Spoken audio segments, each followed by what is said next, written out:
Привет еще раз из Сингапура. Это третий выпуск моего русского дневника.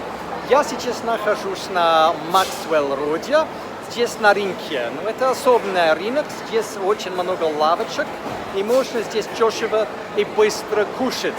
Здесь предлагается блюдо из всех концов Азии, в принципе.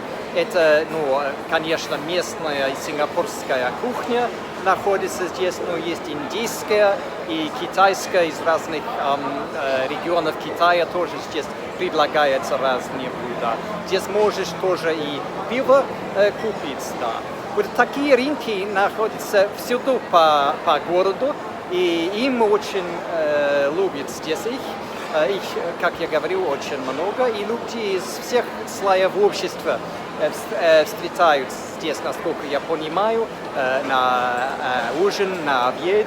Есть здесь и богатые люди, и бедные люди, средние люди, потому что, да, действительно, кухня здесь очень вкусная и качественная. Сейчас посмотрим, что есть. Рыбные супы здесь есть. И что еще у нас? Региональная кухня Китая.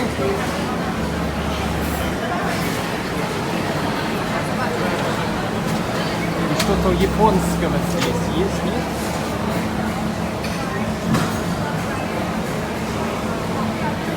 Это, наверное, очень популярная лавка. Здесь очередь стоит.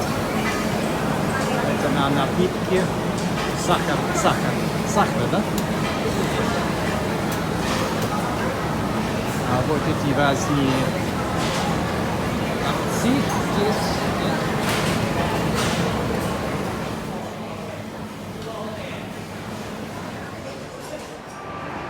Вот еще раз очень старый традиционный переулок здесь. И мне очень нравятся вот эти плитки. Видите?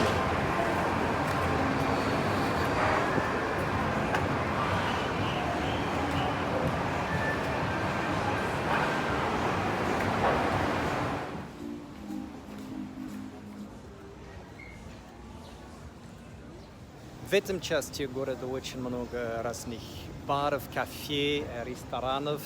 И вечером, я думаю, здесь по пятницам, по субботам будет довольно шумнее, чем сейчас.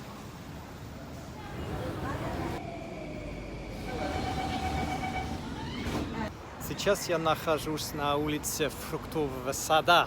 Orchard Road называется по-английски. А здесь раньше было действительно фруктовые сады. Сейчас уже всего сплошно здесь просто торговые центры, магазины. Вот здесь большая гостиница. Я один раз здесь переночевал 2-3 года тому назад. Надо сказать, что она не была очень хорошая гостиница, несмотря на довольно шикарную внешность этого здания. А я хотел именно приехать сюда по двум причинам. С одной стороны, потому что здесь находится самый большой в Сингапуре, наверное, книжный магазин. И мне всегда нравится зайти туда, смотреть, что у них на продаже, особенно, конечно, в отделе иностранных языков. А во-вторых, потому что, когда начинаются сумерки, может быть, минут через 20, через полчаса, поют птицы. И это просто очень-очень красивый звук, шум невероятно, а я хотел вам показать. Значит, надеюсь, что будем слышать, что у них для нас сегодня вечером, все эти местные птицы.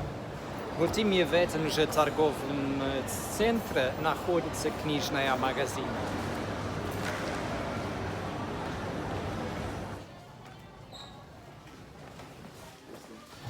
Больше всех, может быть, здесь книг для тех, которые занимаются японским языком. Может быть, это так и было в прошлом году. Я просто не заметил, потому что тогда еще не начинал учиться этот язык, не знаю. Очень много из книг в этих пластмассовых упаковках, что меня очень раздражает, потому что невозможно потом смотреть, что там есть внутри. И тоже, конечно, там мусор большой будет. И все это, в конце концов, конечно, будет плавать в море. Зачем, например, здесь Генки, известный учебник, завернут пластмассовой упаковкой. Выбор книг здесь, конечно, очень-очень широкий, но я сегодня ничего покупать не собираюсь.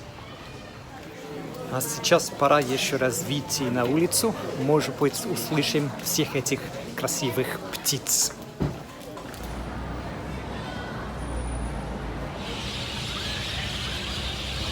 Сейчас слышно здесь на улице голоса тысячи птиц. Каждый вечер начинается. Они поют для нас громким голосом. Ну, какая прелесть! Ну, спасибо сегодня за внимание. До встречи в следующем выпуске Дневника. Пока-пока!